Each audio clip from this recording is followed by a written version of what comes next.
and welcome back to Fresh Wounds, your monthly Patreon only content where we talk about things and stuff. And Terry loses Uh, his train of thoughts. I'm Terry, though, by the way. Hi. Hello. I'm Mary Beth, and we are back this month to talk about a movie that is going to be a very fascinating conversation. This is Michel Franco's 2020 film New Order from Mexico. This was Yes. Terry's pick. Terry, you had seen this. What festival did you see this at again? Did you see it at a festival? I did not see this at a festival. Oh, I saw okay. this because Neon was releasing it, and this was back during the full pandemic, whereas like Neon is like, we have digital screeners. So I was Okay. like, yeah, I would love to watch this movie and review it. And I did. And I think as we will find out, I couldn't stop thinking about it. And I wanted to talk to someone about it. I've wanted to talk to someone about this movie for like I guess 3 years now, because or maybe no, I think it actually. I take that back. I think it came out in 2021, so it's been 2 years. Oh. I think it hit festivals. I think it hit Venice, Oh, where it had it hit festivals in 2020. Sorry, I was going off the festival run date. Yeah, it was yeah. 2020, and in 2021 it had the limited release in the US. Yes. And so for the last 2 years, I've been wanting to talk to someone about it, but I think that after it like exploded at Venice and a couple of festivals where people started to either love it or hate it, um, I've been wanting to chat. But it seems like after that, no one seemed to really talk about it when it was released. So I was like, this is a perfect movie to discuss. Which is so interesting to me because I feel like this is a movie that a lot of people. I didn't wasn't really clued into the controversy when it came out either. Like Yeah, I I wasn't wasn't really either. clued in on that and seeing all that stuff. But yeah, and it is interesting because this is a movie that I think is going to pick up steam. It's going to be one of those cult favorite movies. It's going to be on. This is a good movie. It's going to be on lists like disturbing movies that you've never heard of. Like, and I think it's going to build in popularity as it gets further. So this was my first time watching it. I've been wanting to watch it because you've been talking about it, and I love like this is not New French extremity. This is like Mexican extremity, if we want to like put it in that category. But like we all know I love this kind of shit. Like nihilistic, fucked up, violent. Like it doesn't usually like fuck me up. This movie really fucked me up. Yeah, This movie got to me so deeply, as you know, because I was texting you last night, and I put a mhm. TikTok. I made a TikTok of just like It my was a very great stupid TikTok. reactions of like, and in the background you can hear screaming. It's very dumb, but I don't know if I liked this movie. I don't know if I agree with its politics. But I'm glad we're talking about it because I think you don't either, and I think it's a conversation to have because it on the surface, not on the surface, but like it does feel like an incredibly irresponsible movie that, and we'll jump into that. But like when this movie first, the trailer first came out in Mexico in 2020, like there was a lot of controversy Yeah. because the whole thing is about, well, the whole movie is basically around poor. It's poor versus rich. If we want to put it in like the Mhm. most baseline terms, it's the poor trying getting like revolting against the rich, eat the rich, fuck the rich kind of narrative at first. At Yes. first. Yes. And I love the first half. The first half I think is incredibly well done, which is at a wedding of a very like prominent societal member in Mexican society. But I digress. The trailer shows that the poor are dark skinned and indigenous Mexican people and the Yep. rich are white. Yep. And the way that protesters are represented in this movie is very kind of like towing the like pretty controversial in terms of having these protesters be very vicious and be like kind of delighting in the violence and loving the violence and showing them kind of more like animals. And there was a lot of Mhm. controversy in Mexico, very rightly so, about colorism and racism, and even just in the trailer. And the director Michel Franco, importantly, is white. He's a white Mexican man, which I think is a very important thing to remember as a white Mexican man making a movie like this. And he doesn't think anything's wrong with it, which we can talk about. He was like, only in Mexico did people find these problems, which I don't agree with at all. Like, especially like objectively false, because on Letterboxd, lots of people are who are not in Mexico are saying very similar things. So interesting that he's like, only Mexicans thought this about my movie, and I'm like, that's not actually correct, but Yeah, okay. So after watching this last time, I went down a rabbit hole, as I know you did as well, of looking Yeah. up information about Michel Franco and the interviews with him, and he does come across as a complete and utter pretentious asshole. I mean, he does. He wants, so okay, he's very much trying to be like a Haneke, a Lars von Trier, and like, Mm-hmm. so like on one hand I respect that because we have these like European like auteurs who are known for making fucked up cinema, and they get all this attention for making stuff like fucked up shit like that. So he's like, cool, so I'll work in a similar vein. Well, the thing is, I don't really like Von Trier, and Haneke is hit or miss for me, so that's why I'm like a side-eyeing this guy, where I'm like, this attitude, though, like, that makes your movie seem even more callous, and like, I'm a callous bitch, but like, this is like a whole stratosphere of like, pushing people's buttons in a way that I don't think, and again, the problem that I have is I think the political messaging here is so muddied. If it was clearer in what he was trying to say, I'd be like, yeah, fuck yeah, like, good for you. But I think there is something here that is so politically off kilter and, like, feels very wrong to me that I think is why. And I think that that's a very valid, like, he's trying to make us empathize with the rich a lot in this movie. And, like, that, and I feel, and at least in parts, I felt very much like you should be empathizing with the wealthy, and the poor characters are the ones that you should be, or like the uprising, the political, like the people who are protesting should be like seen as the bad guys. And like, that's just a reductive way of how I'm saying it. But like, that's kind of how it felt at points, but not the whole time, which is why it's very confusing. Because like at points I was like, okay, cool. Like I get what this is. I get it. Fuck yeah. Like, eat the rich, fuck the rich, like that's uprising. But then it's like, wait, am I supposed to feel bad for these people now? And it's just like, and we'll get to the in more in detail, but I just don't think there's like a commitment. And maybe that's the point, you know what I mean? But at the same time, like it feels like he probably should have maybe committed to one side a little bit more, because right now it kind of feels a little bit like, well, we should feel bad for the white people. I'm like, maybe, but I don't know. I don't think that's it. But Okay. I have been no.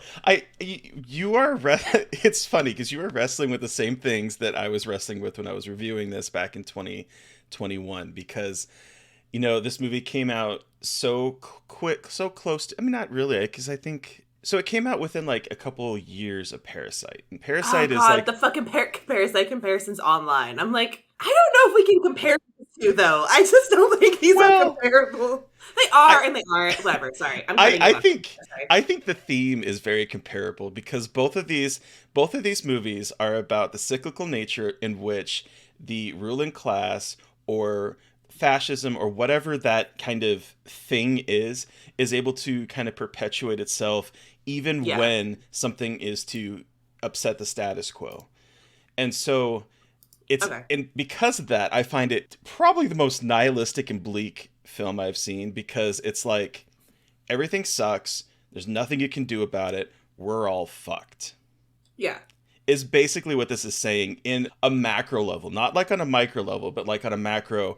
There is I believe when I was rewatching this, that his thesis, right or wrong or indifferent, his thesis is we have come to a point where there is no turning back, and everything, the ruling people are in power, the fascist is in power, and there's nothing we can do about it. Seems to be what I take from his kind of general thesis statement that he is saying with New Order.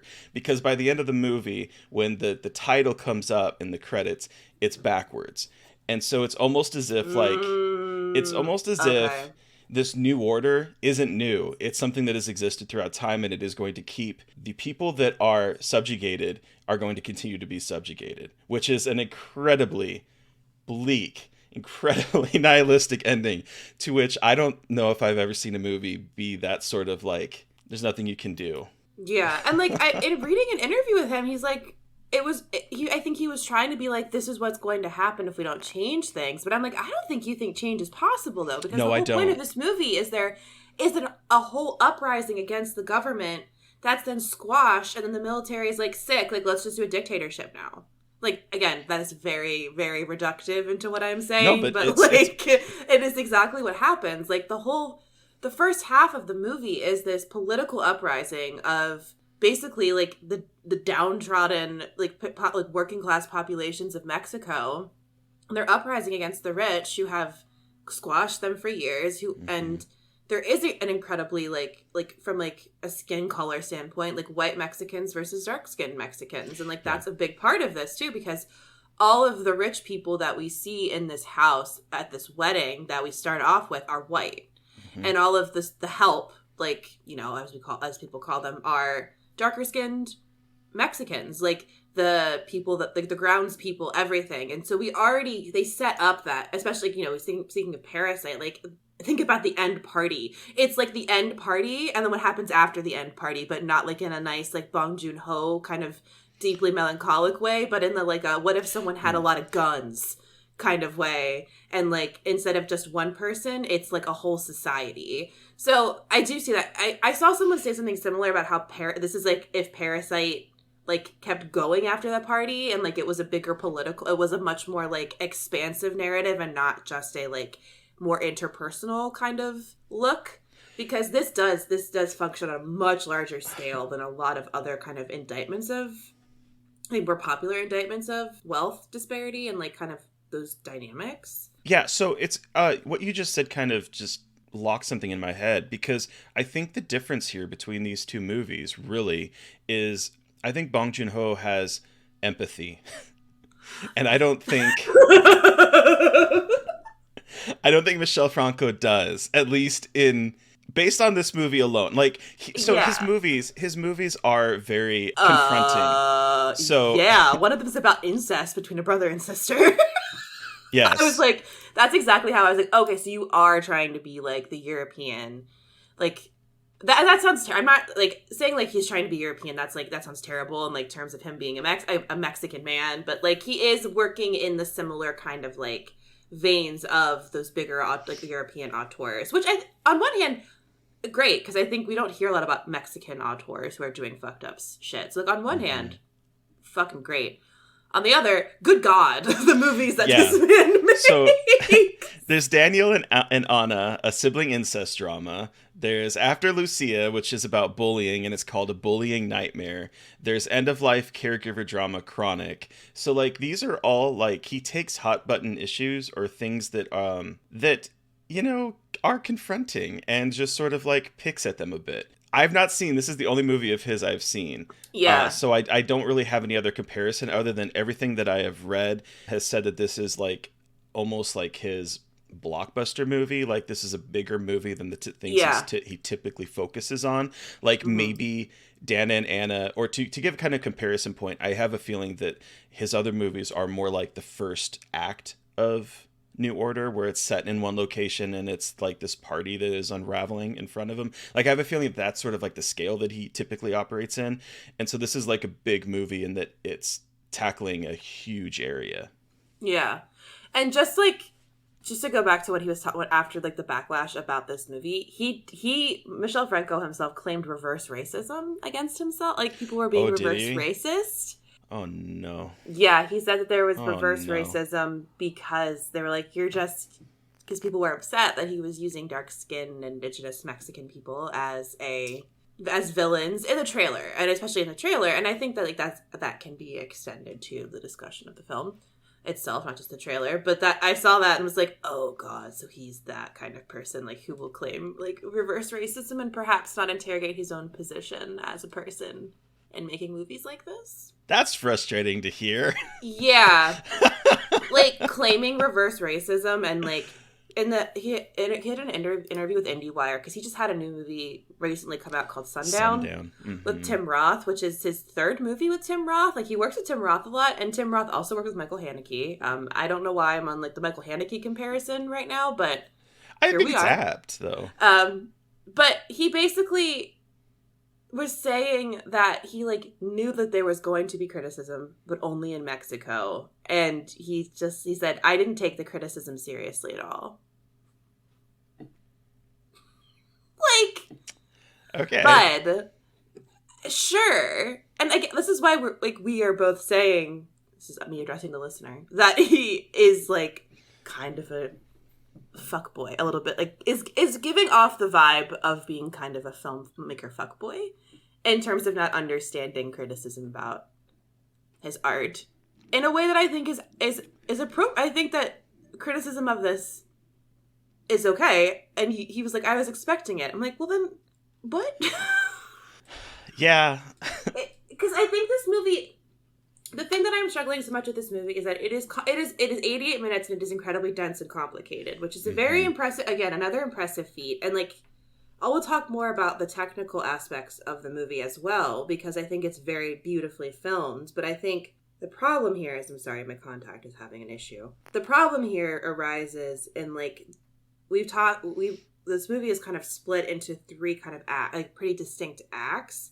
And I think the message gets more and more muddled as the movie progresses through those acts. And I think also the story to me gets a little bit convoluted as we progress through the acts. As the scope expands from the beginning to the end. So, we could talk about Michel Franco and what he's saying with outside of the film, but like I kind of just want to dig into the film because like I do feel as if looking at these interviews that have happened after the film came out, it almost, if you read his sort of like transition points between like talking about the film before it came out to when it's coming out to after it's come out, I do wonder if he's trying to like, if he tries to latch on to what is happening and sort of be like, yeah, see, this is what I'm trying to say in the film, or this is what I'm trying to say in the film. Yeah. Because there was this interview on Mubi.com in which one of the questions he was asked was, New Order feels disturbingly in sync with the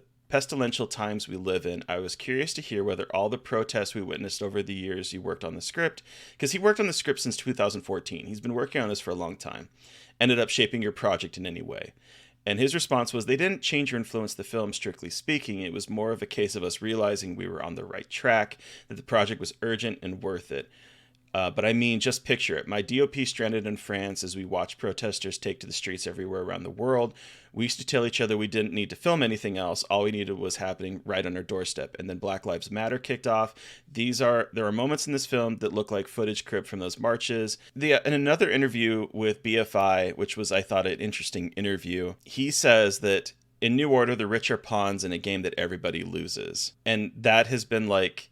And then, of course, so he says that, and I'm like, okay, I get what you're saying here. And then he goes on to do what he's been doing in other interviews that you mentioned. As to the criticism, that's part of the job description. And I'm flattered because all filmmakers like that I like suffered from controversy. In any case, when New Order was released in Mexico in October 2020, it sold 500,000 tickets, even with theaters at 20% capacity, the biggest gross since the pandemic began. So, like, we have, like, this smart little soundbite that I really like. The rich are pawns in a game that everybody loses, because I agree. That is one of the things that this movie talks about. And then, of course, he just sort of derides that by being like, of course I'm going to accept the criticism because the people I love, probably Haneke and Von Trier, also suffer from controversy, so we're all the same. Like, I don't know. There's that fuckboy attitude that just sort of comes in after delivering what I think is a salient point. Yeah, because again, like, that makes sense. But I think... Well, do I just start talking about the, like, diving into the plot now? Because I think that we've gotten to a point where, like, we can start using like, I'm like, I'll just start, like, we'll just start throwing specific examples out to kind of, like, talk about this, because I think the first part of this movie is really effective. I really like everything about it, because the setup is that we are at this beautiful house for a wedding of Mariana, who is the daughter to, like, a rich dude in Mexico. Like, everyone who's anyone's at this wedding. He's in the know. He knows people in the military. He knows people that are working for the government that come into play later on. These are very well integrated people in high society. Their house, you mentioned beautiful, but I would also posit that it's also brutalistic. Like, the outside of it, it's a compound. It's geometric. It's very concrete. There's, like, some greenery, but it, like... all of the shots, like, it's a lot of glass, a lot of hard angles. Like, it looks like a museum. You know what I mean? It does not look like a house, like somewhere that is comforting to live and, like, relax. we never see it as a house. We see it as a venue. Well, and I was just going to add that into that as well. When I think that this opening bit does a great job of sort of making it feel as if it doesn't belong there, because when Yeah. the camera sweeps the streets, it's like you see greens and you see life and you see everything happening, and then there's this compound just in the middle of it, just sort of like a big fuck you to everyone else. It feels like. Yeah, and I think what is incredibly set up is the fact that this is a wedding, but there's something going on outside. Like Mm-hmm. we don't see this. The beginning starts with these like flashes of like crowded hospitals, people being moved out of hospitals, piles of bodies in the street. So there's a lot of like is this what's going to happen? Is this kind of like almost like a like like a recap? It was like an episode recap Right. at the beginning. Like it's kind of like a little bit like an episode recap in like very quick shots of like there's something fucked up going on outside. And lots of green. Lots of green. We love the color green in this movie. And so we get to the wedding and we have like, everyone's drinking and having a great time, but we hear people being like, oh, there's stuff going on outside, or people are showing up with a little bit of green paint on them. Like the tension is so beautifully built up here as people keep arriving to the wedding, as the wedding progresses. Like it is such a good way to kind of show that something is very wrong, but we don't know exactly what it is yet. And I think that really like sucked me into how we get kind of brought into what is going on and how we are occupying the mindset of the rich. And I think that's also really interesting. Like, okay, so we're going to be put in the perspective of the wealthy family. Like, okay, so what does that mean for like, and what are those implications going to mean for the viewer in terms of like witnessing violence and things like that? So cool, awesome, very into it. We get the very much dynamic of like perhaps the girl getting married, Marianne, is the nice one who is nice to the help, and everyone else is mean. Great, love those. That side plot always annoys me, and like that trope always annoys me. But that's again like that's just a personal thing. But then we get the former employee asking for money, which I think is a really fascinating kind of like complication here, because, and I am still like stuck on their role in this whole movie, because what happens is like it basically becomes Rolando, his wife, and his wife used to work for this family, and then is it his son and his wife? So so Christian is his nephew. Nephew, that's right. I'm sorry. I get the. So I knew they were related. I just got the dynamics fucked up. So there's a couple things. So I wanted to say that this, to kind of piggyback off of what you're saying, that this opening I think is fantastic, because it reminded me of Edgar Allan Poe's The Mask of the Red Death, where you you have like the rich hiding from, in the Mask of the Red Death, they have like, I think they're hiding in someone's abbey, and they're throwing a big masquerade ball while some mysterious plague is affecting the lower class. And so they're having a night of revelry. They're having a night of basically just saying, hey, we're in a privileged place that we can just ignore everything happening just right outside our doorstep. And so I think this opening uses that imagery incredibly well, because they're having a lavish party. Everyone's invited. People are coming from out of the country to go here. Like this is a huge event that they're throwing in the midst of societal collapse. Like, no one thought, like, maybe we could, like, reschedule the wedding. Like, maybe we have a smaller thing. I was, like, my whole thing, I was telling Steve about it. He's like, no, there's such thing as rescheduling, like a cancellation. But it does show that kind of, that very, like, not just rich, but, like, 1% rich. Like, like, these aren't just rich people. These are people who have never heard of consequences in their entire lives. And, like, these are people who who really do mentally think that they can just pretend that nothing else is going on in the world, and that they can do anything they want, and they can ask people to do things for them. Like, they have servers and security, and they have all these people working for them who are very, like, who you can tell are affected by this uprising, and like, and they're kind of distracted by it, and then they're like, no, work as usual and pretend that nothing is wrong. Right. And they're just like acting like, and you can tell that some people are like, this is weird, like we probably shouldn't be here.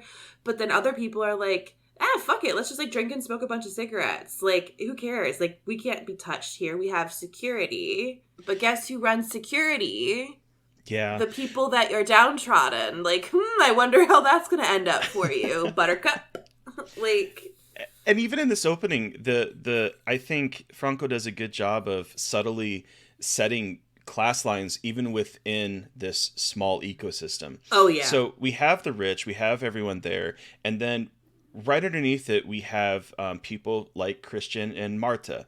yeah. Christian is dressed in a suit. Marta is dressed in a fancy blue dress. She's his mom. She's working with the help, the servants, and then below them we have people that are wearing kind of grayish outfits, and they are the in this system the lowest of the help. And there's discussions between them and Marta and Christian about their place in this whole structure, because they view Christian and Marta as part of the upper elite, because they are dressed in a suit and a fancy dress, and they're not doing the dishes and doing all this other stuff. They are planning things out. So we have that happening, but they really aren't part of that upper ruling class. They are stuck in limbo between these two class systems, because they think that they are touching that upper class with them because they're getting paid more, but at the end of the day, they're just as disposable. And I think that that's such an interesting little subtle critique that's happening in here.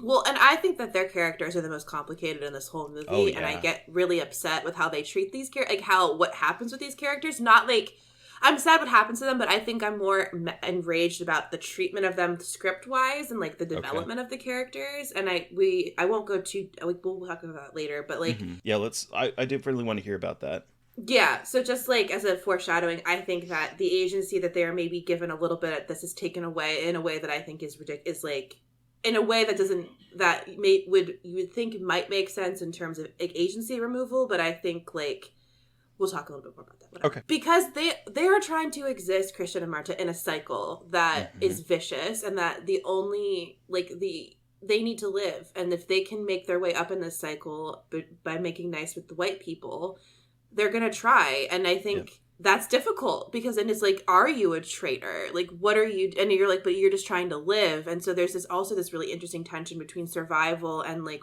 brotherhood and uniting. And like, because they're pretty politically like Christian and Marta and their family is like pretty politically neutral in this movie. They're just trying to fucking live. Like They're just they trying to just want live. to work. They're literally just trying to make it through the day. They're just trying to make money. They're just trying to like stay as unscathed as possible and keep their heads down. Like, which I think is a really interesting perspective, because we so often we see people who are either like the protesters who are very like politically active, and we see the people who are being like very much persecuted, but we don't often get like the perspective of the people who are maybe who are literally just trying to stay as neutral as humanly possible because they're just trying to make it in this very fucked up scenario. And I think again, this is kind of solidified with Rolando, who is his uncle, who used to work with this family 8 years ago. His wife Elisa needs a heart valve replacement, and he shows up in the middle of everything, and he's just basically like, fuck this uprising, my wife needs a surgery, please can you just give me 200,000 pesos,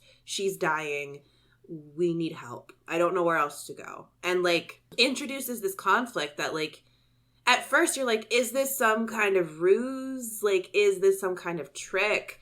But we find out, like, literally, these people are just trying to, like, live and survive in this fucking fucked up time. And he's like, the hospitals are filled. They won't do anything with her because of the uprising, but her heart's failing. So, like, I don't give a shit about what's going on. I just want my wife to live. Which I found was a really fascinating kind of complication to add to this about, like, because that again establishes these like kind of dynamics. Yep. I think in that moment, this is a kind of a point where we are seeing the rich being like disgusting. Like, here, have 10,000 pesos and like get the fuck out of here. I haven't seen you in 7 years. You're just manipulating us for money. How dare you? Mm-hmm. And I think what I find so fascinating is that the kind of the tension that Franco is able to wring out of this very on the surface kind of just menial task of the mom Yes. going through and trying to collect some kind of money from her guests, and they're just sort of like, they don't even seem to know what it's for. They're just They're just handing like out whipping out like cash. cash, like on the dance floor, like just like they're all dancing and like drinking, and they're all like making out with their partners, and they're just like so happy, which is so gross. You know what I mean? Like, and I do love that of just like, you're so disgustingly happy, and we know that like the country is literally falling apart right outside of the walls, and you're just so unaware and unbothered. And they are unbothered, like, because there are characters who are bothered, and all of them are women, which we'll get to, because the treatment of women in this movie makes me want to rip off my skin. That is another part of this movie that makes you want to rip off my flesh, of like the brutalization of female bodies in this movie. Like, anyway, heated, but you're right. But it's true. The mom in that fucking purple dress, and she's scared this whole time. Like, she knows something is wrong. And like, she turns on the faucet and there's green coming out of the faucet, which was a cool fucking, that gave me goosebumps. I was like, oh no. The environmental storytelling in this, like the sink getting turned on and pouring green for a minute, and then she walks off, and when she comes back it's gone. And so no one quite believes her. They think that she's just having, you know, day of the wedding jitters, like just freaking out because she's the mom, and she's supposed to be in. You can tell that she has had a hand in making sure that all this is going off, and she's annoyed that the judge isn't here because we hear that there's problems at the airport. We hear there's problems on the street. People start coming in with splashes of green on their clothes.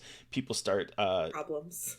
Right. Just problems. Just problems. Just a couple problems. A car is pulled up that's been splattered in green paint. Like, there is increasing evidence that things are getting closer and closer to where they live. And it becomes, it's like this quiet simmering tension that is told just through splashes of green or overheard dialogue or a news report that we briefly hear as people are walking through the home. It's this, and I think I love that. Well, and I think it so closely mirrors, like, this part, I think, closely mirrors how, like, I think a lot of us interact with these kinds of moments where we're like, not exactly, but like in a way of like, we hear about it and it's happening around us. But if we don't think we're directly affected by it, we just think, okay, it's far away. Like, we don't have to really worry about it. Like, but we're kind of like aware of it. Cause like that, I mean, like when when like the Capitol insurrection at the Capitol happened, I was fucking terrified. I am like 2 miles from that. Like, I am here.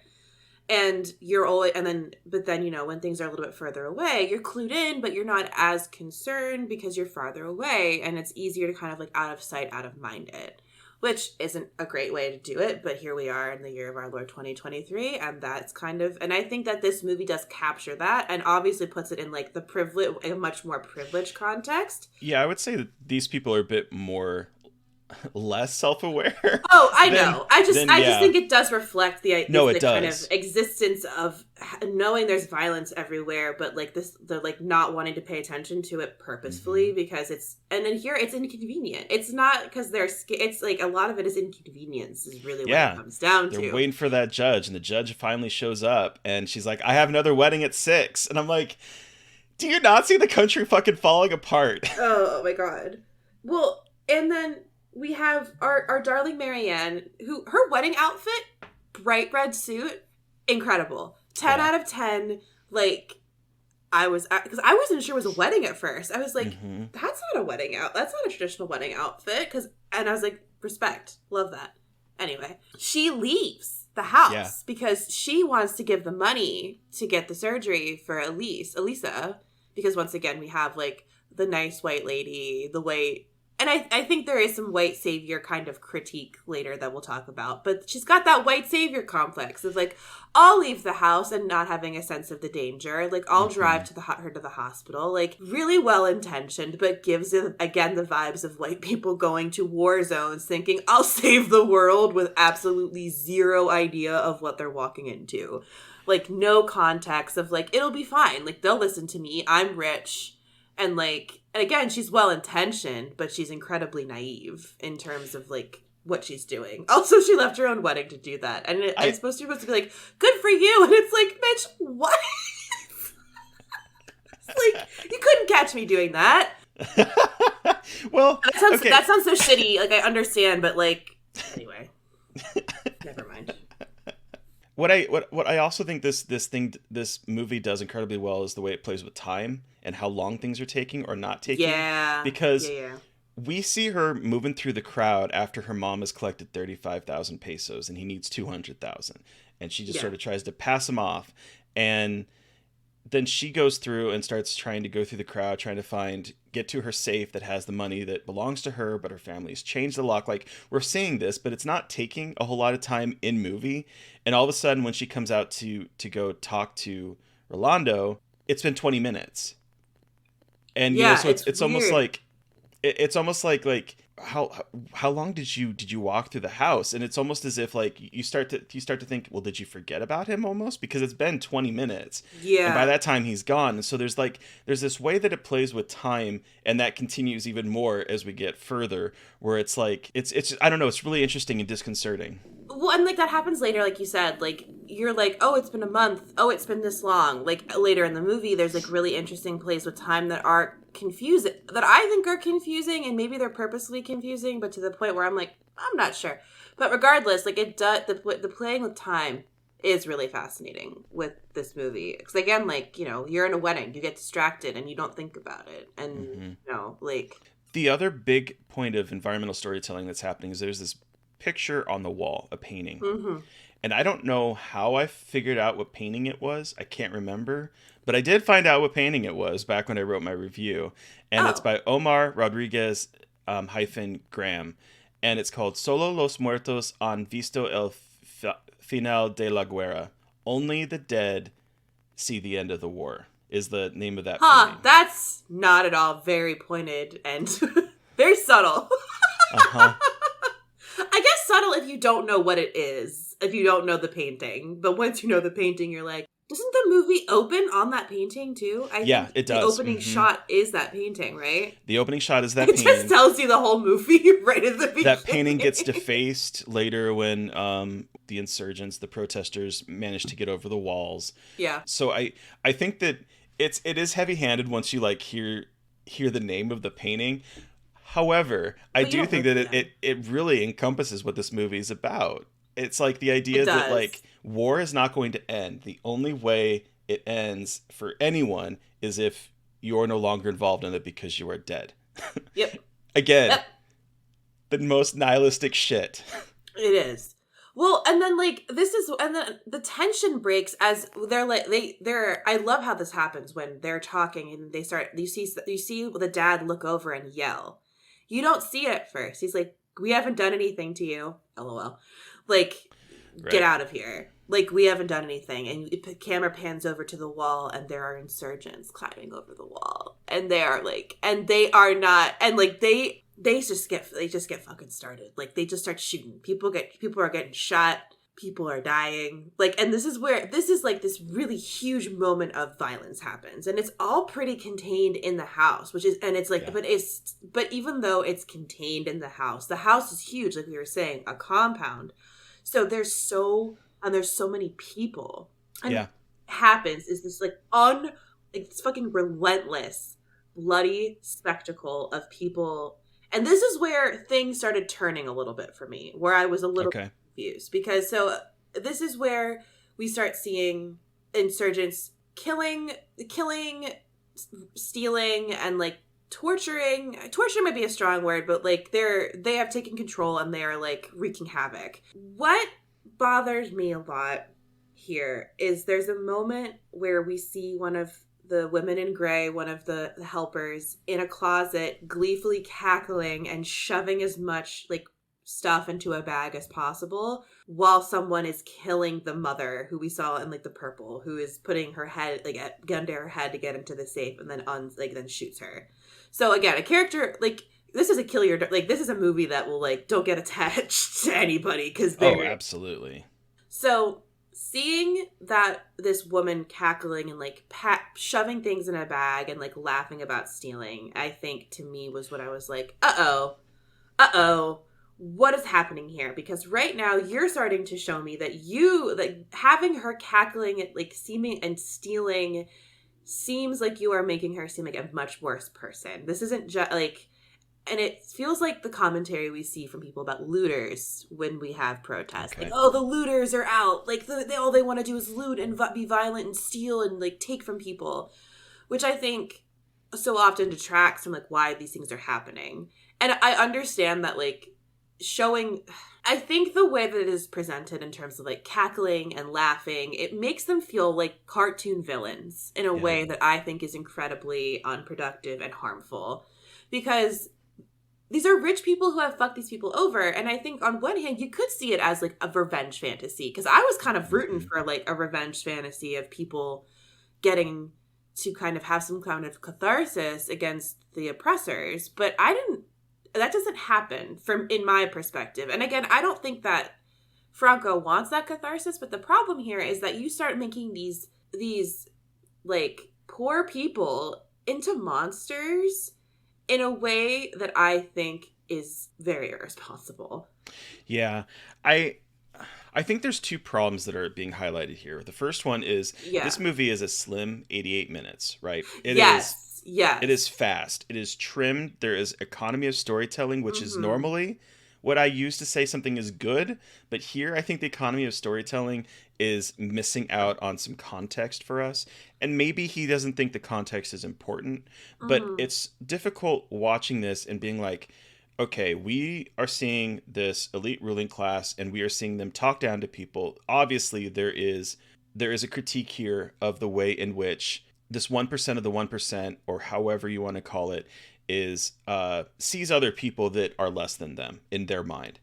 And so we have that, but I don't think there's enough here to figure out why is there a revolt going on? What are we protesting?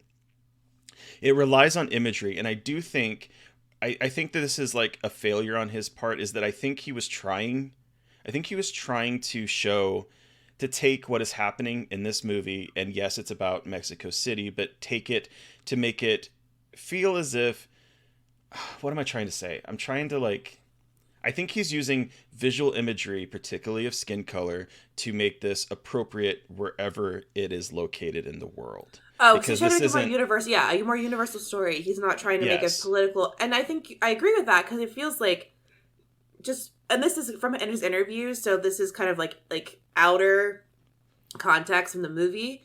The way he's talking about it is that, like, he doesn't seem to think he's like, only Mexican people, like, saw this, like, this way. And it's like, maybe because this is a Mexican movie and, like, there is a lot of political unrest and corruption in Mexico, and these problems, while obviously are everywhere, like, if you put it in this context and use, like, these dynamics in Mexico, people are going to talk about that. And I think him trying to kind of brush that off in this movie that he has made that is so very obviously about that is so fascinating and weird to me. Because, like, Mexico is like, there's a lot of political, like, there's a lot of corruption. Like, the cartels are a huge problem in Mexico. And I was actually talking to Steve about this. He's like, they didn't talk about cartels in this movie? Like, and the role of cartels? I'm like, yeah. And, like, that was interesting, though, because, like drug cartels play a big role.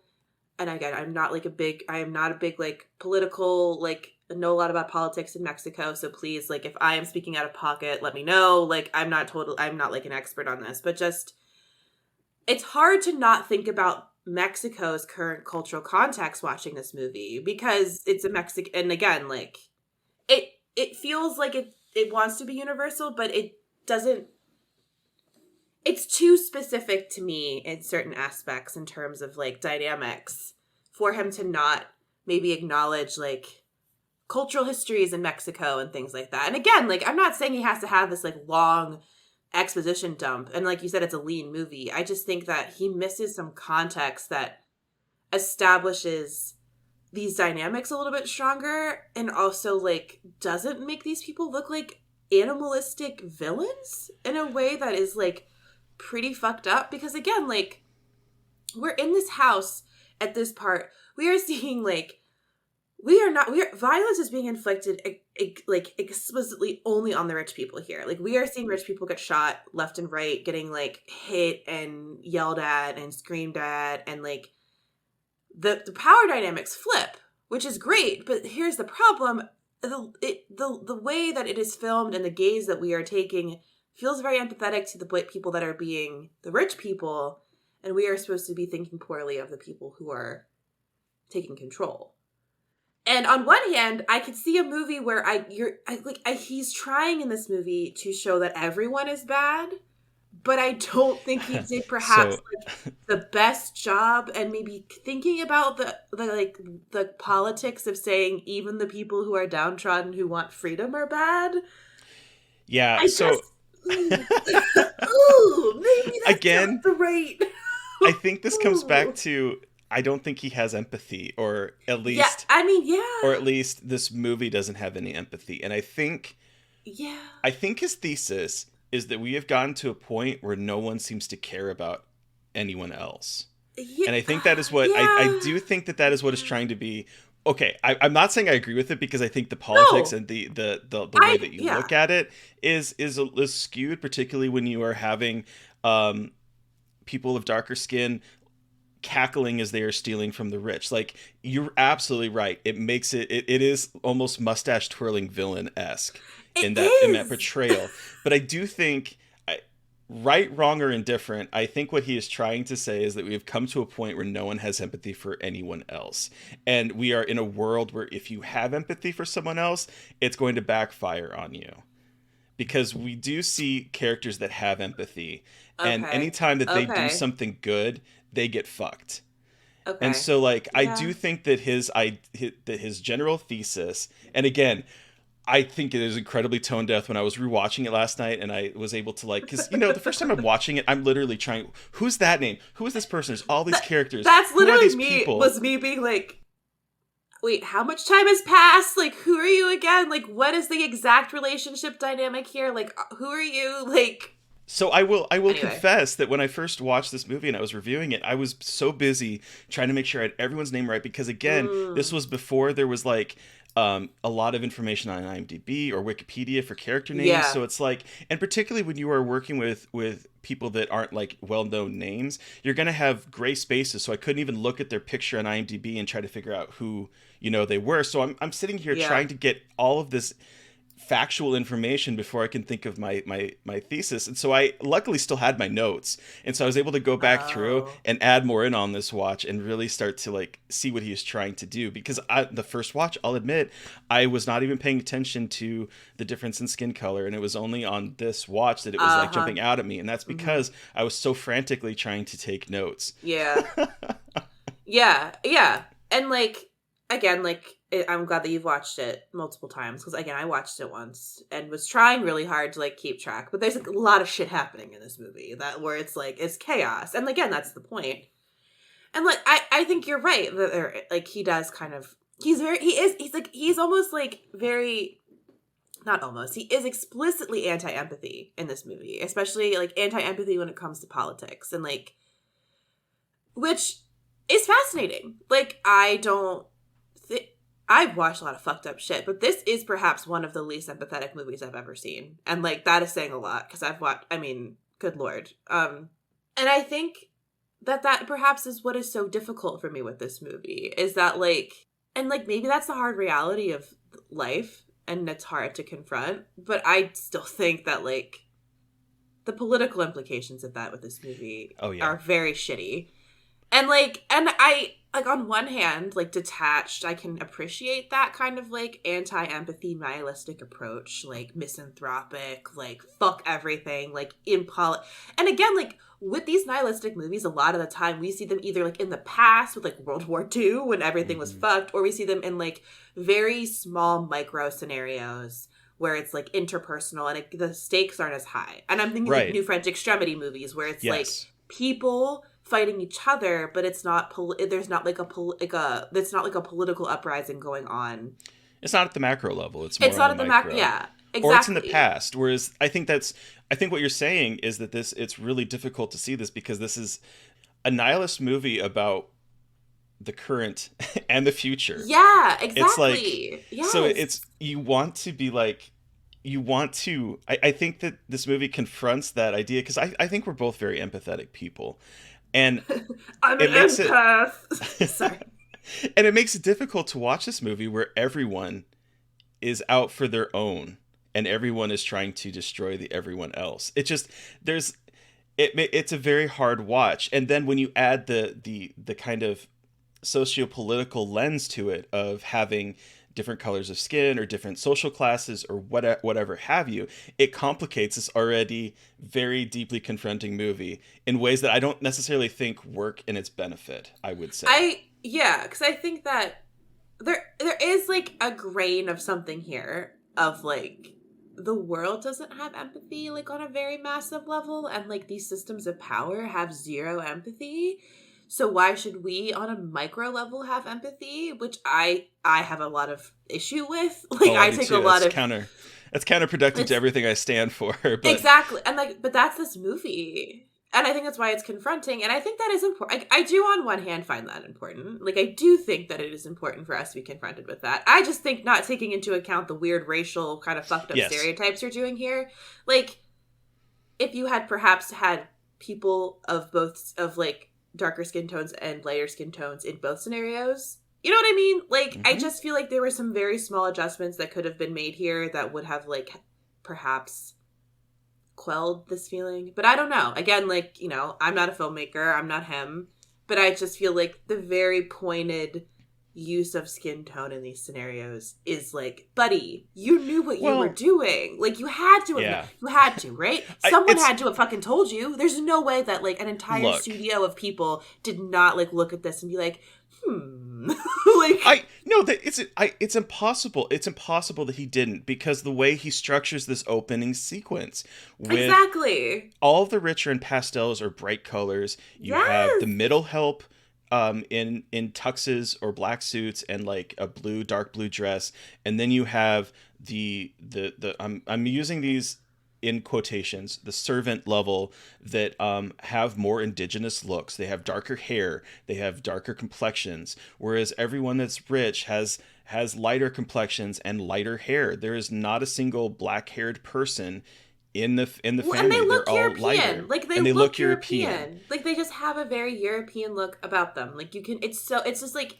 it's impossible that he did not know that. It's impossible. I'm sorry. And it is, and I think like that is really difficult to like make any excuses for. Like you have no empathy. That's fine. Like great. Like cool. I'm cool. But like the racist stuff is just like what is really hard, because again, like it's really hard to be like, okay, cool, so now you're gonna make the like indigenous darker skinned Mexican people the bad guys and I'm supposed to be mad at them when like we know that with the shit that they've been through, like historically, like having that again, like if you have that historical context. And this is an art house thriller. Like I think a lot of people watching this movie probably have a bit of an idea about like even like the most basic of like small ideas about like race relations in Mexico.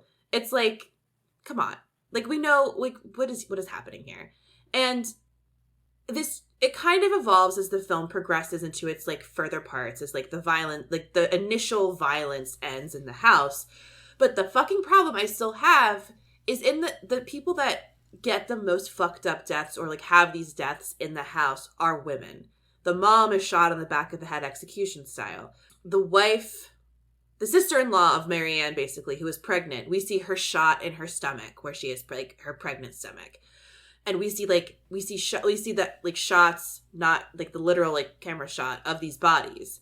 And the father gets shot, but he lives. All of the men, like all of like the important men in the family live, but all the women are dead or kidnapped. Like, okay. And I have this whole theory about what that means about patriarchy and like a larger theme about like women are cattle, they're fodder.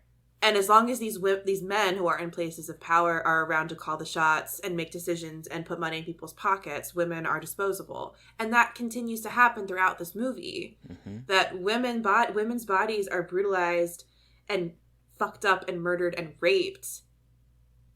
And then for nothing. And not that it should ever be for anything, but like it's just it's for spectacle. Like, I'm sorry, it's for spectacle. At this point, there comes a point in this movie where I'm like, this is not to, like, make a point. You're just trying to make me mad. Like, with Marianne and her arc, I'm like, you're just trying to piss me off at this point. And then Marta. I'm like, for the love of God. Like, I don't think that this movie cares about women at all. And I don't think it doesn't care about anybody. Again, it's anti-empathy. It's very anti-empathy. But I just think that the way that this whole movie brutalizes women to make a point is also, like, very suspect. So I am curious because I agree with everything you're saying, but I am curious what makes this different than from, say, like Martyrs with the last half of the movie. So I am curious I've been thinking about that a lot because I was like, because it is such a fine line for me, because I'll watch, like, you like Martyrs. I fucking love Martyrs. Mm-hmm. The problem here with me is, so, like, in the second part of the movie, we have Marianne, like, she is at Christian's apartment waiting out the uprising. She wasn't able to take Elisa to the hospital because all of the roads were closed, but, like, you know, she misses the entire thing going on in her parents' house. So she doesn't know what's going on. She doesn't know her mom is dead. She doesn't know what's happened. So she is, and at first I was like, oh, fuck yeah. Like, she made the right choice. Like, she avoided everything. I was wrong, because then Christian trying to be the sweetie boy, this boy trying to help. Like, this kid, he's not a kid. I shouldn't call him a kid. But this guy is, like, trying to do the right thing this whole movie, Christian. He really is trying. And again, like, this poor person and his family trying to do their best are never rewarded, let's say. Because he goes outside and he's like, okay, cool. Like, I'll find someone to help. Everything is good. We need to get you home to your family. Like, it's not safe for you to go by yourself. Like, let's go. So he goes out and finds the military because, you know, the military, they'll be helpful, right? Well, this is where we find out that the military is now just full-on fascist. They kidnap Marianne and they bring her to what is basically just, like, a farm of rich kids, of, like, younger rich kids. Like, not kids, but, like, the children of rich people, it seems. Like, they're almost all of them are white. There's a Korean woman there at some point, like, that we see that who's not from Mexico. But they're all white people who presumably have wealthy people who can pay ransoms. And it's basically a ransom farm where they have taken and put numbers on all their foreheads, and they are like, has they are very like all cattle. Holocaust It's vibes very it's got very, like, concentration camp vibes to it, because they have to take off their shoes and, like, they're numbered on their forehead, and, like, their information is written down so they can be ransomed off. And yeah, they've got to give, like, phone numbers for, like, their parents, and they show them filming videos asking for their parents to do whatever that people ask, and we see Marianne get raped. Like, it's this. I think the problem comes at the end, where we just, like, unceremoniously have at the ending, like, with how Marianne's arc goes, and with how Marta's arc goes, because the first part, because it is on a more micro level, you kind of get a sense of who these people are. Mm-hmm. Their characters. Marta has a little bit more agency. Marianne has agency. And then in the second, like, the last 2/3 of the movie, all agency is taken away, which is, like, literally in the movie, it's taken away by the government. It's also my complaint about Martyrs. So, like, it's interesting. You know what I mean? Yeah. And, like, that, and I think I think the problem is, I think because the whole movie, to me, is, I think, ill-intentioned with New Order, and I think Martyrs, to me, is not. And this is personal preference. Like, mm-hmm. I totally understand seeing Martyrs on, like, unempathetic torturing women. Like, I understand where, like, my current conversation with you right now, like, sounds crazy. Like, no, it doesn't. I was thinking about this as I was watching it, because I was like, why am I, and I use this word lightly, okay, watching this, because this movie fucked me up both times that I've watched it. But I'm like, why am I unable to stop thinking about this, whereas a movie like Martyrs, I just don't want to ever think about? Even though they have a kind of a similar trajectory. It's set in a house, and then things get bigger, and then people lose agency, and then it's a bunch of torture. And I was trying to, like, and so when I heard you go down that route, I was like, this is the same thing that I was grappling with myself as to why it is that I had no problem watching this a second time, but I had no desire to ever revisit Martyrs after seeing it, when they both have a similar structure in terms of the narrative structure of the first half versus the second half. Yeah. No, I've been trying to think about it, and I don't fully have an answer yet, to be perfectly honest with you. Like, but I don't think that Martyrs is as unempathetic as this movie. I think that Okay. I think because there is empathy in Martyrs so deeply between the two women. And I think that the other thing is the focus is on the women, which is harder to watch, but at the same time, like, we still are occupying their point of view and kind of experiencing these things with them together. And I think with this movie, Mary Ann becomes like a side plot. She Yeah. becomes like, we see her every once in a while, but we're no longer like in her POV. We're more just like, she's like, it's like we're watching like cattle. And I think that this detachment that happens in the last half from these characters that we were kind of connected to is what is jarring. I think Yes. they don't become, they're not as deep. We lose them. Like Marta and Christian, they don't talk anymore. We just kind of see them blankly going through the motions, which on one hand could be great, but on the other, again, it just revokes anything that we sort of saw at the beginning and makes them into like shells. And Okay. that to me is where it loses me, and that like you don't have to be empathetic to like continue to have these characters be characters and not just shells. You can make them shells while also giving them like any kind of personality or like story. It just felt like they became shells of characters to Okay. this like bigger tale of anti-empathy rather than like it's like he just like it felt like he was like, all right, who cares about the characters anymore? Now we're gonna make a bigger like political statement here, See, I think I do. I think that's his intention, though, because I and I think hate what it. I It's bad. think because I think I'm a professional film critic. but so what I do think he's saying here, and he has said it. He said this in multiple interviews that I found, was this kind of comment about how the rich are actually just pawns. And so we Yeah. see this opening, and so I think that there's a smartness in this structure, because we see in this opening, we see the rich acting as if they are on top of the world, as if they are the ones controlling everything. They have their servants that are tending to their needs. They have this complex that is keeping them safe and secure. We have all of that, and then they seem to have a lot of agency in their home. And then the moment that they're out of their home, and the moment that things are happening, Franco is saying, nope, you don't, and you are just as much of a pawn in this as everyone else is to enable fascism. And so I think from a structural level, it's a very fascinating thing that he's doing. I don't necessarily know that on like maybe on like a narrative level, Yeah. it works for us to keep hold of it, because also the other problem is, and I think this is the other problem that kind of highlights the difference between this and Martyrs that you were kind of digging into, is that we have like 8 characters that we're following in this movie that is Yeah. 88 minutes long. And Mm-hmm. so while we get a whole lot of great little character moments in that first act, that is pretty much anything that is going to sustain us for the rest of the movie. It's establishing Yes. these characters in the beginning, and then it's like we have to show how each of these little lines kind of growing out of this household are going to end, and we don't have time to deal with the characters as a character. And that's, I think, my issue here. I think this is a movie that It's a much more nuanced subject that I think 88 is, minutes isn't going to tackle. yeah, that's You know what I exactly mean? it. Because I think because, like, and I think and again, the structure is really interesting where we have this, like, populist uprising of, like, the downtrodden being like, fuck this shit. The government stopping it, but then the government using this to kind of establish a more fascist scenario. Like, I do find that, like, a very fascinating structure. Like, I do like that.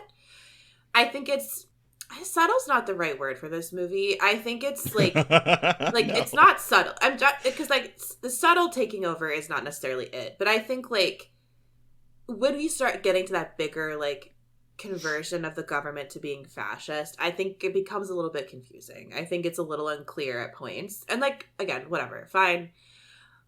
Again, the problem is there's so many characters, and I think they fall into caricature Mhm. about a point where it's like, well, now this just feels like you're being mean to all of them because you can, and he is. Like to be honest, like he is. But the issues I have here is like, okay, we see Marianne getting like raped, whatever. Like I expected rape in this movie. Like fine, like They also I like they cut away, but they also show a man about to get raped with that the was a cattle lot. prod. That was work. I was like, good God, guys. Like, what is this? And I think that also, because a lot of these people who are doing this torturing are darker skinned people that we see. Which I was like, cool. So even in this like new totalitarian structure of like this like, it's not the government trying to hide that they're extorting the rich with this like secret camp of like children of rich people, is how I got it, at least, like this kind of facility. It's like they still have like darker skinned people doing that dirty work for you. And again, like this is the cycle. I know that we are seeing this is the cycle of like, you are now killing people, like rich people, the white people, but at the same time, like you are a pawn to a bigger system. And then we start seeing dissent between them all, because between like the torturers, because they're like, how much did you ask for? How much money are we getting? Which I thought, again, was an interesting kind of dynamic to start throwing in here of like dissent within those people. But we don't spend a lot of time there, because then we come out to Marta and Christian trying to live in this new world where they have to get work permits, and like it is like a full on like creepy like beginnings of a sci-fi dystopia. Like, it reminded me A Thief in the Night, where like all of a sudden there's like a new world order. And I think that's what it's trying to evoke as well. And I with do the title. like that. And I like that. I think there's something, again, interesting here. But what I really enjoyed, though, I will say, sorry, kind of sticking with Christian and Marta, is the thing that I really enjoyed was how long Franco spends on their journey to get across town. Yeah, the buses that they have to move on, the tunnels they have to go on, all of the process for them to get to the rich side of town that has been locked. Like, there, you could almost, I was envisioning this place as being almost like different levels of a compound, and there's like different walls you have to go through to get into this inner sanctum of the 1% of the 1%. And it was the amount of time he spends on that, I thought was an interesting choice for me. And you have no sense of geography here, which I think is smart. I think that is very purposeful in making this feel very like inaccessible. Like, where are they? How are they getting places? And I think that adds to, again, like you're saying, like separating rich from the poor in like a very obvious way, because we see, like, even though Marianne is being held hostage, like the men and the one woman who are left are safe in this like beautiful apartment or this beautiful house somewhere that's like once again kind of brutalist, like and something I didn't really clock the first, like, while I was watching this, not until I was reading. So Marianne marries a guy. He's an architect who sounds like he works for her dad or has worked for her dad, but also their mom works for his mom works for their family.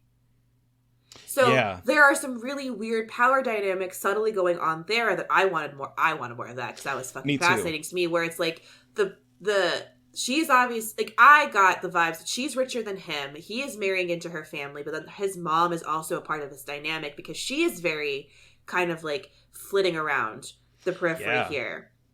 Well, and it's interesting. At one point when she asks the nurse to help her clean, and the nurse says, after all of this shit, she is going back to normal, and the nurse puts everything down and is basically like, absolutely fuck off. Like, no way. I love that moment. That moment where it's like awesome. That I was like, hell yeah. Because we're kind of fuck that bitch. Because we're kind of moving into like the last third. So like look, before I do want to, that was the thing that I really wanted to touch on. So like before we get to that, let's close off the second one. No, there's just there's a lot to kind of dig into. But so I will agree with you. I think this middle section is a bit too much. It kind of loses me, and it lost me a lot more on this watch. It loses me in terms of what's happening. I think the impact of everything is like erased really quickly, like this violent, like fucking horrendous moment at the house. And by moment, I mean like extended moment. And then we just go into this like much wider scope dystopian drama. Yeah. Fucked up drama. And I think that transition is not it's jarring, and not in a way that I think jarring. Is purposeful. I think it is not. It's not for me. It didn't do it for me. I think it loses a sense of urgency. It does. I wanted to know how did she how did she survive for a month? Like we're all of a sudden a month later, like it is this, we start with this first act that is very much almost like real time. I mean, it's not, because Yeah. there are obviously gaps in time, but it feels like this almost real time billowing political resentment outside. And then all of a sudden we're like, okay, there's a funeral. We see the house getting packed up. We see we know it's been a month later. Like, it's just the jump of time. All of a sudden he wants to kind of show this is what's happening now and this is what'll happen afterwards. And I do think from a narrative perspective, it does lose that sense of urgency, where I just all of a sudden I'm like, I want to know more about this world building, and he's not interested in that. I'm like, what is happening Yeah. now? What is happening outside of these things? But he keeps it frustratingly, I will say intentionally, but frustratingly, on the characters that we have been following, and so we only see what they see.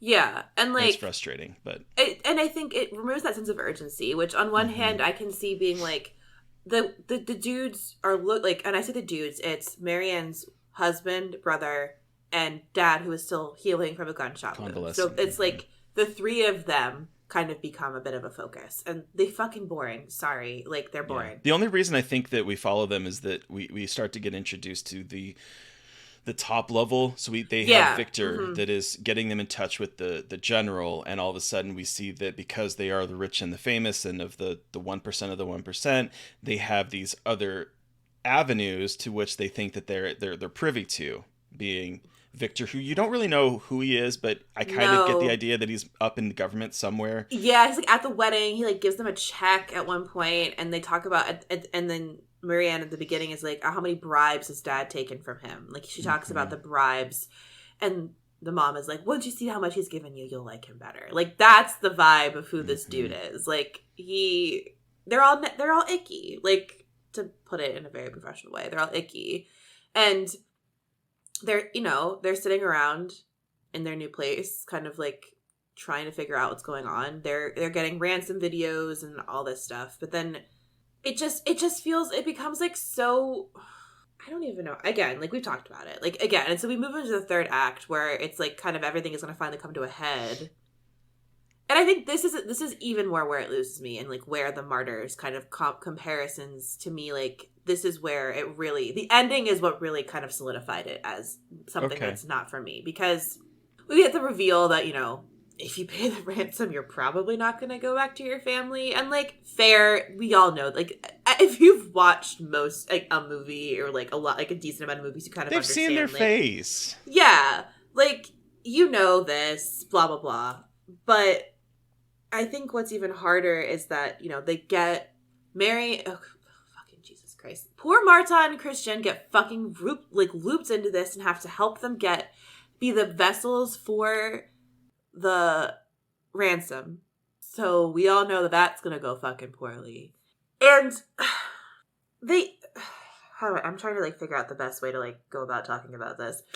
Basically, like they go to the rich people, like they go to the family, like, hey, because they get, when they get their workers permits, they can go back to working for the same fucking family. And as soon as they get there, Marta, who is the mother-in-law, is like, yeah, help me clean. Like, absolutely, like, no, like, how are you doing? Like, how's life been in the uprising? It's like, let's go get to cleaning, Yeah. motherfuckers. And again, like with the nurse, like, let's get to cleaning, let's get back to normal. And it's like, how, and this is very, very different, but it so reminds me of how we are so desperate to just pretend like nothing bad is happening in the world right now. Like when you're in meetings and no one wants to talk about like all the bad things happening, and you just want to keep like go back to like and pretend that everything is fine. And you're like, how can we pretend that everything is fine? Do we see what's going on outside? Is obviously an exaggerated version of that, but it so replicates this idea of like, especially the wealthy being like, well, I still have to have my silver polish, so like I'm paying you money and you have a job, so you might as well just do it. Like, who cares? Like, I'm not affected by it, so I don't need to worry about anything. And you can just I'm just going on with my life, so you go on with your life, kind of thing.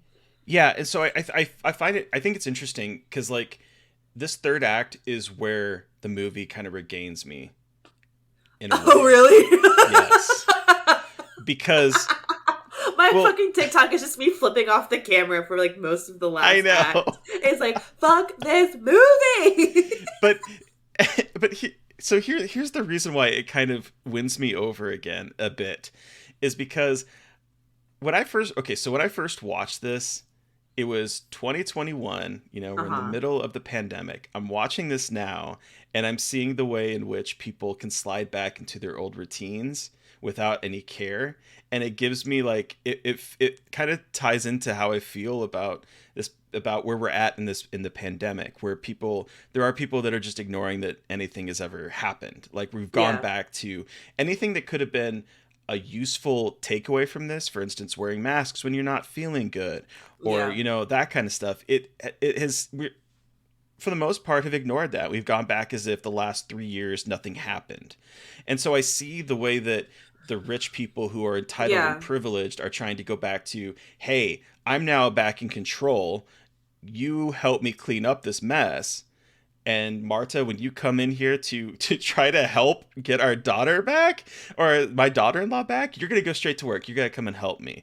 Like, it's where we've gone back to that sort of apathetic feeling that starts the movie. And so there's this kind of circuitous logic that the story takes, that for me, I love when a story is able to kind of be an Ouroboros of itself and like take us Yeah. on a journey, and but by the end of it, we're back to where we started. It's there's nothing's going to Yeah. change, because we have created this cycle where progress cannot happen.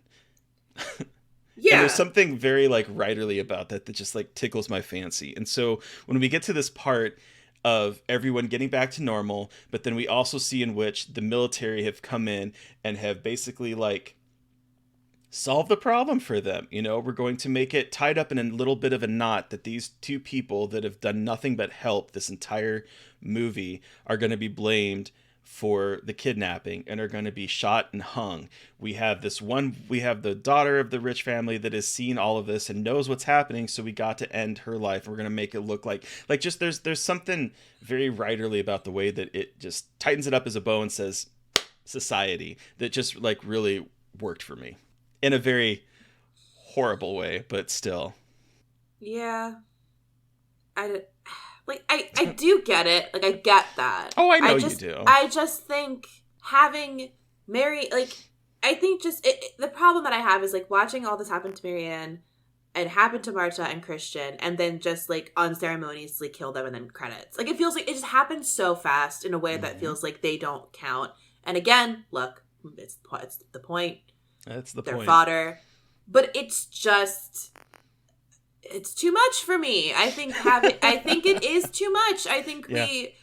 we like go from, we see that the government being like, you fucked up with the asking for the ransom, and like you fucked your shit up, so we're going to execute all these people. And then Marianne gets shot, and then Christian gets shot, and then Marta's hung.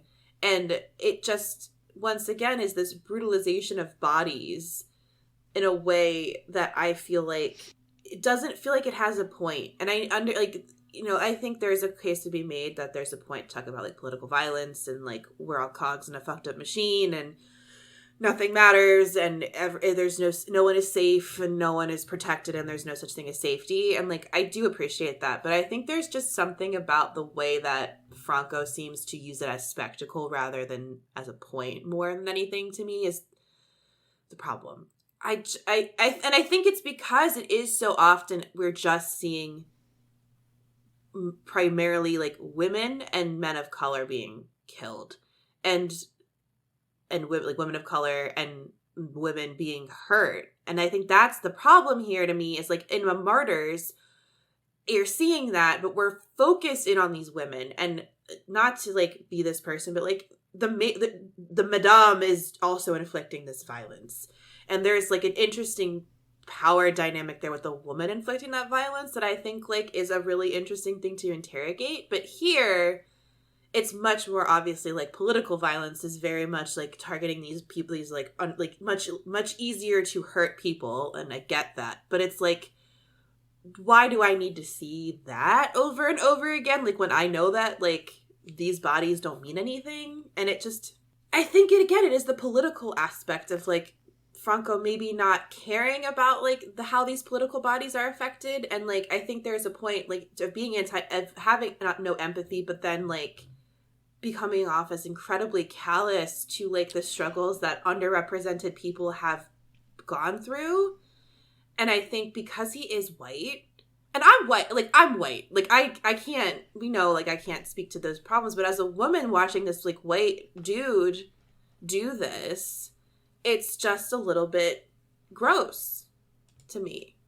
And I know that Pascal Laugier, who directed Martyrs, is the white guy too, but I think there's just something about the way he treats not just female bodies, but bodies of people of color in this that, like, it just makes my stomach feel really gross. And I don't think he did it to, like, I think he did it for shock value to a point. Like, I do feel like a lot of it is shock value. There's grindhouse sensibilities in here. Absolutely. I think that is my struggle here with this movie. And, like, it's not that he kills them, it's that he does it so often and that in such callous ways that it's like, I know this is supposed to be about politics, but you're coming off in an incredibly like uncaring way about these things, and perhaps you went a little bit too hard in that arena. A little edgelord. Like it's edgelord. And it's so hard for me because, like, a lot of the movies I like are directed by, like, white dudes who want to brutalize female bodies. So, like, it is kind of this has been a very interesting exercise for me in thinking about where my lines are. Like, how these movies handle violence against not, like, cis white male bodies. And it's interesting to see, like, because there are parts where I was like, okay, I get it. And other parts where I'm like, dude, come on. Like, I'll watch a woman get raped and tortured and sing a movie's praises. Like, I am not a person who is going to be easily offended. But this one just felt like, it gave me the ick in a way that, like, I don't know. Because I feel like I said, like, I saying it out loud, I'm like, I promise I got the movie. Like, I get what he's trying to do. I just think he went way too far for the sake of being controversial. And, like, that's frustrating to me. That's not what those movies, like, extremism for me is about. It's not just about spectacle. It's about making a point about something. And he makes a point, obviously. He makes several points. I would say that that the thesis he sets out to do, if we were to grade it on what he sets out to do he wins. So, like, this, he puts forward what he is trying to say. I think part of the problem that I've been listening to what you're saying and trying to, like, come up with some things, but, like, I think part of it might be a lot of times when we talk about nihilistic films, we've talked about them before on the podcast. We've talked about Martyrs. We talked about The Dark and the Wicked. We've talked about, like, these sort of, even The Strangers, even though that is more down to earth type of stuff. But we're talking about things that are fake stories that are relatively contained to a specific family or a specific group of people. And again, it is using fiction to and supernatural or horror tropes to explore different aspects of humanity in a bleak and nihilistic way. Whereas here we have a movie that feels as if we could turn on the television and be seeing a lot of it unfold in front of us. And so I think that there's something very aggressively confronting about that, and it makes it difficult to explore on, like, a nihilistic way, because I think you and I genuinely want the future to be better, and we're empathetic people. And so to see this, where it's like, this is happening in front of us, we're living through a lot of this kind of stuff right now, maybe on less exaggerated terms, but we're seeing it unfold right now. And so the fact that this movie wants to say, there's nothing you can do, we're all cogs in this machine, everything's going to end up fucked, is hard. Yeah. It's hard. And again, like, I think he builds up these characters of, like, and it's like, I get everything he does, I think he does on purpose. I just think he does it with poor intention, I think is what it is. I think watching this, reading what he said, and then, like, kind of seeing his other work, it all kind of comes together for me, and I kind of, like, he wants to shock. Mm-hmm. He has a point. Like, I like the political thesis, I still think is kind of, I agree with your political thesis. I just think he didn't really think about, like, more in depth about that. Mm-hmm. You know what I mean? Like, the more nuanced things here of, like, race relations, and Right. I think he has I think he has an understanding of that. I just don't think, again, in an 88-minute movie, he cares to dissect that, and again wants to make something a little bit more like a more universal movie that I think doesn't need to be there. I don't know, man. Like, it's this movie that it's like I appreciate it. I can deeply appreciate it, and I hate it. So I'm gonna keep thinking about it, though, because again, like, it has all the markings of things I would love, but there's just something about his kind of attitude that you can tell in the filmmaking that makes it feel so different. And also, just thinking about this now, New French Extremity movies, we've talked a lot about this, but also, like, a lot of them were made in the early 2000s, and I was watching them in 2010s. Like, I feel like maybe if people have more, when I have more distance from, like, the political stuff going on now with New Order, perhaps. And, like, I also have a feeling that this is going to be very popular, I think, and, like, it's going to get rediscovered on, like, Reddit and TikTok in, like, a couple of years, I bet. And it's going to have a bigger impact. Maybe? Yeah. I don't know. I guess I just refuse to believe that, even though I love fucked up shit, I refuse to believe this level of anti-empathy exists in the world. I think it's just hard for me. Yeah, same. Which is a very weird experience for me as someone, again, who loves, like, extreme horror. But I think, like, this one is just, like, mean-spirited in a way that is just, like, it feels almost, evil sounds so dramatic, but I don't know, man. Like, it's just, something about it is just, icky. I do think, like, I can watch horrific things. Like, give me all the gore, give me all the horror, but I know it's fake. And so I think that because I have a hard time watching real violence. Like, yeah, I get squeamish at the sight of real blood sometimes. I can't watch people draw my blood.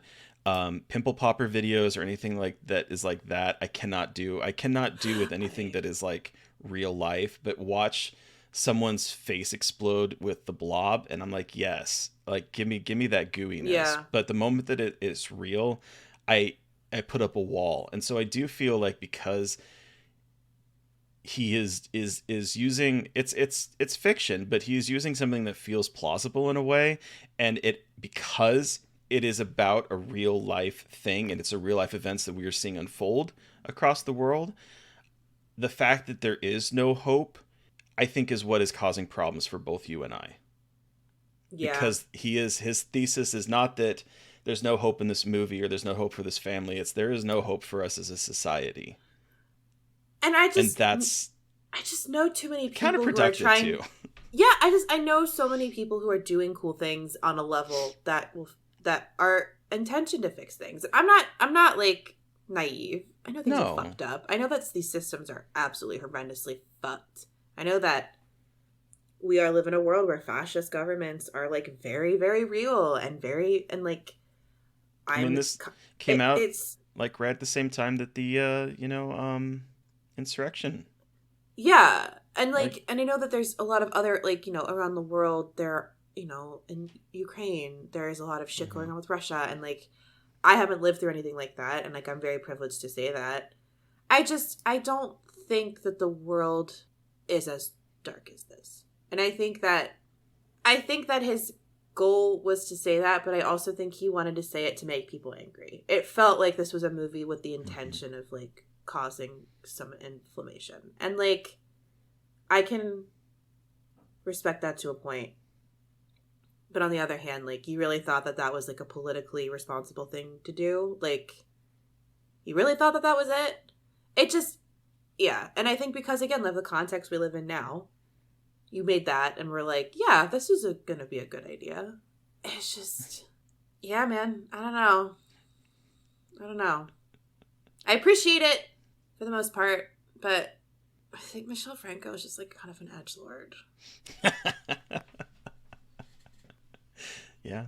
I can't fault anything that you're saying. I can't disagree with any of it. I mean, 100%. I'm glad I watched it. Like, I'm glad I watched it. I think this was a very challenging movie. I think I like this kind of challenge to talk about because, like we've talked about a bunch, I love stuff like this. So it is Hmm. always interesting to find something that like is like, ooh, but maybe that's not it. And Well, kind of that's trying to tease it out and tease out why. Because again, like I still am not totally sure, but I think this has been like so helpful in talking with you about it and like parsing out kind of like the differences and like where I think they lie. I think I'm still going to be thinking about this for a while, but this has been helpful in kind of processing it and like understanding where I lie with it a lot more and like my own perspective on violence and violence against women in movies and like how it's used. well, and that's honestly why I wanted to bring this. I wanted to bring it for two reasons. One, because it did remind me a bit of New French Extremity in the way that it is tackling political issues, but like with edges of horror. Like I could see like direct lines from what he was trying to do from that, and I was like, I know that you Yeah. like New French Extremity, so I was like, I think this would be interesting. The other reason is because no one was talking about this film, and I saw it, and I feel like I've been dealing with these Yeah. thoughts for like 2 years, and I'm like, I've been alone with new thoughts. I want to have a conversation with someone about it. That's why I was like, okay, this is going to be one of the Fresh Wounds episodes we cover because I do want to have a conversation. I wanted to have a conversation about it, and Yeah. I think we had a very good one I do because like I too. struggle with it as well. Cause like as I was watching the movie, I was like going like, okay, yeah. I vibe with this. I vibe with this. I just think like taken as a whole, seeing just like how he handles things at the beginning and how it ends, I'm just like, you almost had me, but it's just a little bit too edgelordy for my taste. And I like martyrs, and like you can say that same about me. Like that's fine. Like psychoanalyze me all you want. It's for another day. But I mean, like, I am very glad I watched it. I'm very glad that I experienced it. I will be thinking about it for a while. For sure. And I'm annoyingly interested about this guy's filmography. I'm annoyingly I interested. I mean, there's a part of me that was like, I'm curious to see where this stacks up in like his movies because he definitely feels like one of those they would call an auteur, right? So I Oh, definitely yeah. He's very much that. I'm curious. I'm part of me is curious, but I don't think I'm curious enough to like go down that rabbit hole. But there's a part of me that is curious about his other movies that are Yeah. maybe more micro level, but also about societal issues. Yeah. Well, see, like, okay. One more thing. Sorry. I'm just thinking. Because I'm also comparing this to Inside, which is another New French Extremity film directed by the guys who actually did oh my They did god, I forgot. Leatherface, They did Leatherface and they did the found footage underwater movie. Underwater. Yep.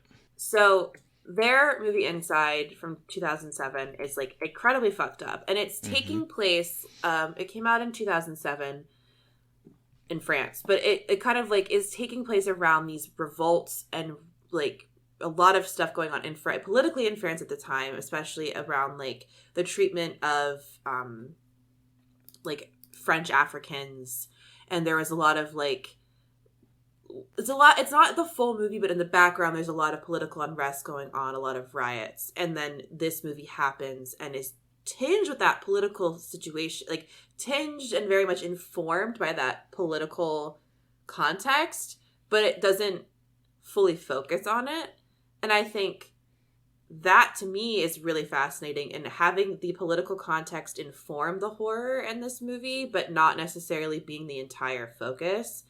And I think that is a really fascinating thing that New French Extremity does. It is having the political context inform these movies, especially films like Inside, and So, fuck them, Ills, and mm, then Frontiers, so especially. question about that, and question to our patrons. I am not my knowledge of New French Extremity and starts and begins with Martyrs and Inside and maybe Have you Ills. seen Inside?